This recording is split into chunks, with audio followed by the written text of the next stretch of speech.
छोटा सा इस्लामी किस्सा। सच बोलने वाला लड़का। एक गांव में एक छोटा सा लड़का रहता था। इसका नाम अहमद था। अहमद बहुत सच्चा और ईमानदार बच्चा था। वो कभी झूठ नहीं बोलता था। एक दिन अहमद बाजार गया। रास्ते में इसे जमीन पर एक छोटा सा पर्स मिला। इसमें कुछ पैसे और एक कागज था जिस पर नाम लिखा हुआ था।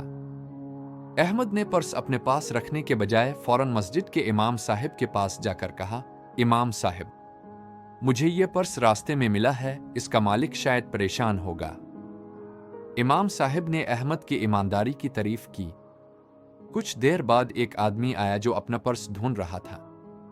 इमाम साहिब ने अहमद की तरफ इशारा किया और कहा, यह बच्चा तुम्हारा पर्स लेकर आया है। वो आदमी खुशी से रो पड़ा और अहमद को दुआएं देने लगा। अल्लाह ताला अहमद से राजी हुआ क्योंकि इसने सच्चाई और ईमानदारी का रास्ता इख्तियार किया।